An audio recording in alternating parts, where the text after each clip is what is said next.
I met you on a Thursday, Friday I took you home.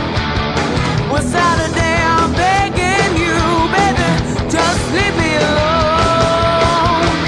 You're turning me upside down, pull me to the ground when you shake me, shake me. I'm giving you what you need and I'm begging, please don't break me, love.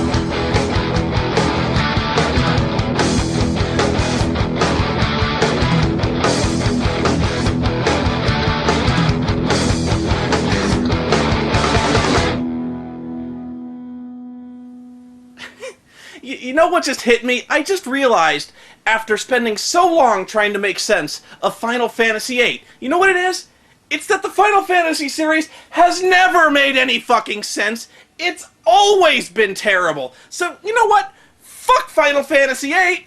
Fuck the whole series. We're gonna start over. I'm gonna tear this whole fucking franchise down from game one. This game's plot is retarded. Okay, so the world has gone to shit because the 4 orbs that keep the basic elemental forces in harmony have become corrupted and gone dark. These orbs represent earth, wind, fire, and water. Ooh, that's original. You know, the only way this setup could possibly be gayer is if they had a 5th orb for the power of heart. When the 5 powers combine, they summon Earth's greatest champion, Captain Planet. So anyway, 4 warriors of prophecy appear, each one holding one of the 4 burned out orbs.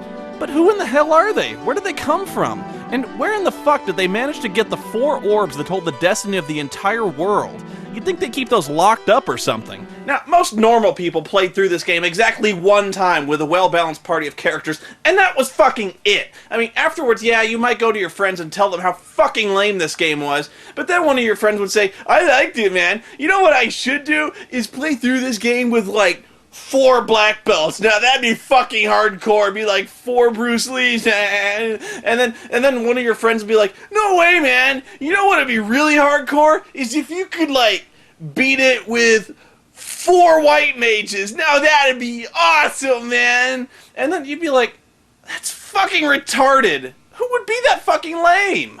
So now you get curious and you look on YouTube and Jesus Christ, someone's actually done it. Think of all the time and effort and sheer force of will it took to play through this shit-biscuit game with the most idiotic character selection possible. Oh, but that's not the most idiotic possible party of characters now, is it? Oh, but wait, you can come up with something even stupider now, can't you? What if you only tried it with 1 character, like, let's say, 1 red mage? Fuck! Okay, what about 1 thief? Oh my god. Okay, what about the worst possible thing you could do? 1 white mage? Holy shit!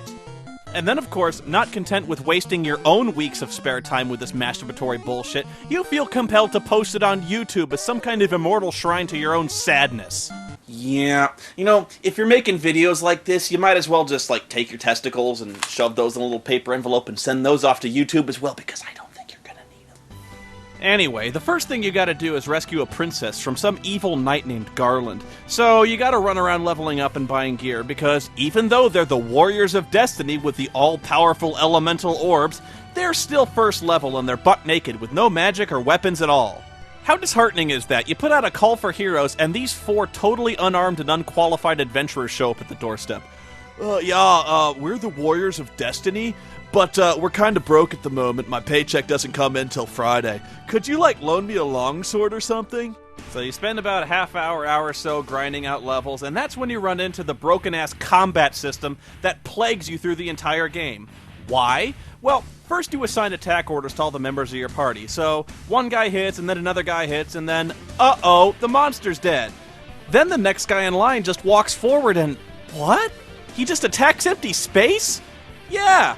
If the monster dies in the middle of the round, and previously you assigned a guy to attack it, that guy will continue to just blindly march forward and attack the space where the guy used to be. He just stands there and waves his sword around and completely wastes his entire turn. What the fuck is that shit? Why would they do that? What are they doing? Attacking the darkness? Why wouldn't they just attack the next monster in line like, oh, I don't know, every single other RPG ever made? So, you go over, beat Garland's ass, you save the princess, and just wait till you get a load of these assholes. A grateful king decides to thank you by building a bridge in your honor. Ooh, thanks, your highness. That'll surely pay the rent this month. Quick, let's all go take a picture out in front of it. The real icing on the cake is the princess, this cheapskate bitch. You know what she does to thank you for saving her from the evil Dark Knight? She gives you a loot. A loot? A fucking loot? I run over, bust my fucking ass to save his only daughter from an evil fucking knight, fighting fucking skeletons and spending my own fucking money on swords and shit, and the best he can do is give me a fucking guitar? If this was a real RPG, there'd be some kind of option to shove the loot up his fucking tightwad ass. From there, the game goes into a usual predictable rut of restoring all the orbs, so of course there's an earth level, there's a water level, there's a wind level, and you know, this shit was played out even when the game was new. Even as a kid, my brain was on autopilot for this. Is this stuff really meant to be challenging?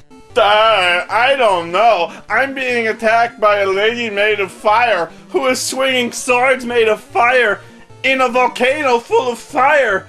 Oh no! She's throwing fire! What kind of magic spell to use? Fire? No, that's stupid. Man, this game is hard. Hey, you know what might work is ice. And hey, I just bought an ice sword in the last town. What a coincidence! And oh my god, it works! Wow! You know, it's all fitting together. It's like some really complex, intricate puzzle you have to be a genius to figure out. At some point, you have to complete a quest for Bahamut the Dragon to prove your bravery. And what does he want? A fucking rat's tail. Like, that makes a lot of sense. Unfortunately, I can never get past this point in the game, because when it comes to Final Fantasy, I don't give a rat's ass. But if you do, Bahamut casts a spell, and suddenly your characters hit puberty and their balls drop or something, and now they look really cool. The thief becomes a ninja who is fucking useless because all he can do is cast 4th level magic. Well, whoop-de shit, you stopped using that 2 dungeons ago! So after you've fought on the space station and you've killed all 4 of the fiends, you think you're done, right? But no! You go back to the Circle of Sages, which is a group of old bastards who all dress alike, and they spend all day, every day, just standing in a fucking circle in a park somewhere. I mean, who would do that? They get paid to stand there? Do they take lunch breaks? Does someone have to cover their post if they have to go take a shit? I don't know, but this is where the plot really takes it in the ass. The sages tell you that now that the fiends are dead, there's a time portal that's opened up going back 2,000 years in the past, creating some kind of time loop you gotta close. Because apparently the real source of ultimate evil has just gone back there, so now you gotta go back and fight it. So you do, and you find out that it's actually Garland from the beginning of the game. Isn't he dead? Your puny lot thought it had defeated me, but the 4 fiends sent me back 2,000 years into the past. Why? From here, I sent the 4 fiends to the future. The fiends will send me back to here, and the time loop will go on. You've created a time paradox. After 2,000 years, I will be forgotten, and the time loop will close. I will live forever, and you shall meet doom! Well, you'll live for 2,000 years, and then I'll kill you in the... Wait, why is it when you face him 2,000 years in the future, he's a total candy ass, but when you go back into the past, he turns into chaos and he's hard as balls? And when and where did the Furies originally come from?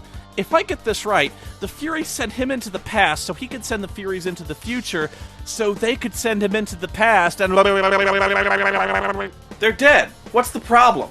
Like, why do I need to go back and kill them again? Anyway, don't even ask me to explain the ending, because the whole thing ends in some kind of temporal paradox, and nothing really ends up getting done.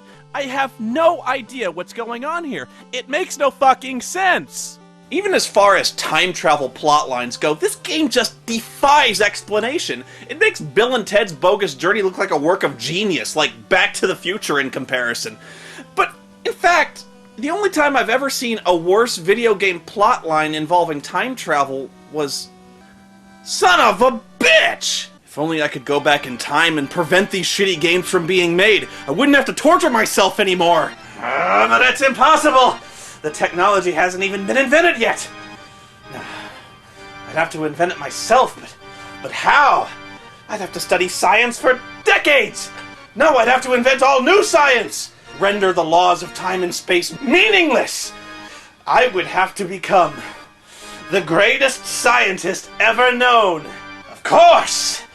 And if it did work, if I did invent time travel, why not create my own time paradox, I could go back in time to this very moment and visit myself, and then instantaneously give myself all the knowledge and gadgets from the future I need to become the greatest scientist in the world, and still have time to erase Rob Schneider from history!